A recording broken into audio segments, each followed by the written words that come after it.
इस वीडियो में आप लोग इतिहास से जुड़े हुए 10 इंटरेस्टिंग फैक्ट जानने वाले हैं।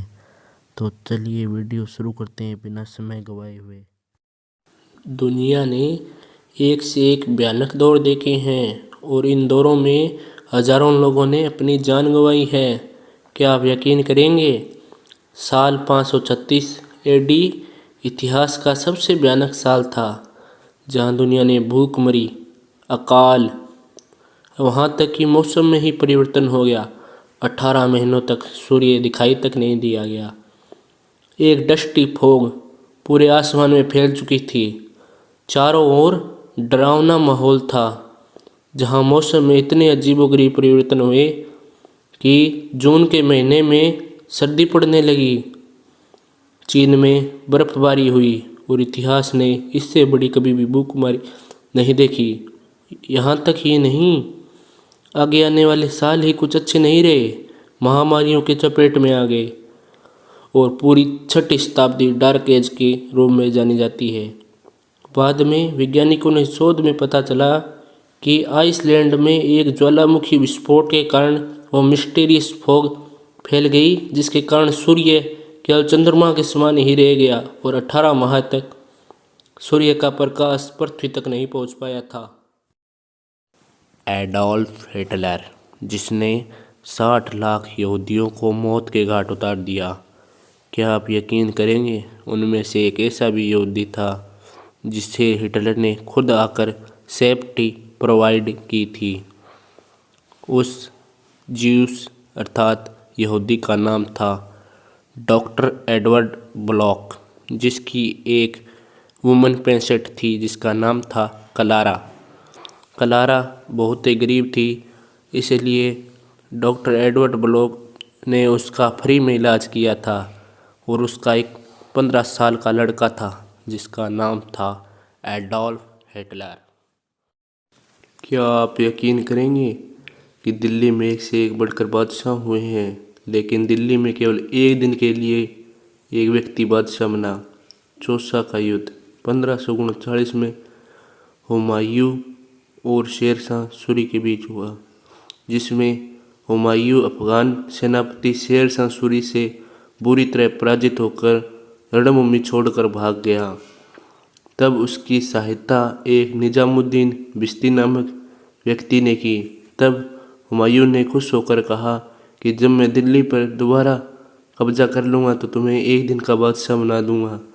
और जब हुमायूं ने दिल्ली पर आक्रमण कर उसे जीत लिया तो उसने निजामुद्दीन बिश्ती को दिल्ली का एक दिन का बादशाह बना दिया। और तख्ते ए ताऊस, जिसे मयूर सिंहासन भी कहा जाता है, यह बेशकीमती सिंहासन था जिसका निर्माण किसी दौर में मुगल बादशाह शाहजहां ने करवाया। शाहजहां के अलावा इस तख्त पर लगभग 7 बादशाह बैठे और इस तख्त पर अंतिम बैठने वाला बादशाह मोहम्मद शाह रंगीला था। इसकी कीमत का अंदाज़ा आप इससे लगा सकते हैं कि आगरा में बना ताजमहल से भी ये 2 गुना महंगा था। जब 1739 में नादिर शाह ने दिल्ली पर आक्रमण किया, उस वक्त नादिर शाह मोहम्मद शाह रंगीला से छल करके कोहिनूर के साथ तख्ते ताऊस को भी अपने साथ ले गया। आज तक ये नहीं पता चल पाया है कि वास्तव में तख्ते ताऊस कहाँ है। यह बेशकीमती सिंहासन आज कहीं खो गया है, उसका कुछ पता नहीं है। दुनिया के सबसे बड़े खलनायक चंगेज खान की मृत्यु 1227 एडी में घोड़े से गिरने के कारण हो गई थी। चंगेज खान की आखिरी ख्वाहिश थी कि जहां उसे दफनाया जाए उस स्थान का पता किसी को भी न हो। उसकी आखिरी ख्वाहिश को पूरा किया गया था। चंगेज खान की सेना द्वारा उन सभी 2000 लोगों का कत्ल कर दिया गया जो लोग चंगेज खान की शव यात्रा में शामिल हुए थे। उन सैनिकों को भी चंगेज खान के रक्षक दल द्वारा मार दिया गया था। जिस मार्ग से चंगेज खान की शव यात्रा निकाली गई, वहां के आसपास के सभी लोगों को मौत के घाट उतार दिया गया। और इस प्रकार चंगेज खान की को कहाँ दफनाया गया, अर्थात उसकी कब्र कहाँ थी, यह आज भी एक रहस्य बना हुआ है। नेपोलियन, हिटलर व चंगेज खान तीनों के बीच एक बहुत बड़ा संयोग जुड़ा हुआ है, क्योंकि नेपोलियन, हिटलर व चंगेज खान बिल्ली व कुत्तों से बहुत डरते थे। वो चंगेज खान तो इतना डरता था बिल्ली से कि जब वह कहीं भी आक्रमण करता था तो वहाँ इंसानों के साथ साथ कुत्ते व बिल्लियों को भी मरवा देता था। 30 अप्रैल 1945 को जर्मनी के बर्लिन शहर पर सोवियत संघ की आर्मी ने हमला किया और इस हमले के बाद हिटलर और उसकी पत्नी ने आत्महत्या कर ली। लेकिन यह बहुत से लोग इस बात को नकारते हुए कहते हैं कि हिटलर ने आत्महत्या नहीं की थी, बल्कि सोवियत संघ ने उसकी मृत्यु की झूठी सूचना फैलाई थी। हिटलर अमेरिका के साथ हुए एक गुप्त समझौते के तहत जर्मनी से अर्जेंटीना चला गया और उसके बाद उसके साथ क्या हुआ यह कोई नहीं जानता। कुछ लोगों का कहना है कि उसकी मृत्यु 1962 को हुई थी। इस बात में कितना दम है ये नहीं कहा जा सकता है। ड्रैकुला, जो एक काल्पनिक पात्र लगता है आपको, लेकिन ड्रैकुला का असली इतिहास वलेकिया के सुल्तान वलाद थर्ड से जुड़ा है। वलाद थर्ड वलेकिया का सुल्तान था। वह अपनी क्रूरता के लिए प्रसिद्ध था। उसकी क्रूरता का एक नज़ारा तब देखा गया जब ओटोमन अम्पायर के एक शासक मोहम्मद ने अपने दूत उसके पास भेजे। तब उसने उन दूतों को शीश न झुकाने के कारण उनकी खोपड़ियों में कील ठुकवा दी। वह अपने दुश्मनों को बहुत ही बड़ी क्रूरता से मौत देता था। वह एक नुकीली लाठी के ऊपर उन्हें पिरो देता था।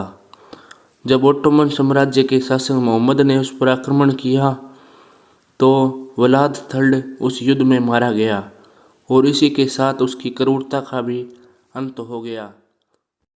क्या आप यकीन कर सकते हैं, आज से लगभग 100 साल पहले तक जानवरों पर भी मुकदमे चलाए जाते थे। अगर जानवर अपराधी साबित हो जाता था तो उसे मृत्युदंड भी दे दिया जाता था। ऐसा ही एक बार अमेरिका के इतिहास में हुआ। सन 1916 के अंदर अमेरिका के उच्च न्यायालय ने एक हाथी को फांसी की सज़ा सुना दी। उस हाथी का नाम था मेरी और उसने अपने महावत की हत्या की थी। इसके कारण उसे सार्वजनिक रूप से फांसी की सज़ा सुनाई। और वहीं 1386 के अंदर फ्रांस में एक सुअर को एक बच्चे की हत्या करने के कारण मौत की सज़ा सुनाई और उसे फांसी पर लटका दिया गया। आपको ये जानकर हैरानी हो कि लाल किले का वास्तविक रंग सफ़ेद था, बल्कि उसे लाल रंग में अंग्रेज़ों के द्वारा रंगवाया गया था। और वहीं लाल किले का वास्तविक नाम किला ए मुबारक है। लाल रंग। अगर वीडियो थोड़ा सा भी अच्छा लगा हो तो वीडियो को लाइक और वीडियो को शेयर और चैनल को भी सब्सक्राइब कर देना। तो मिलते हैं अगले वीडियो में, तब तक धन्यवाद।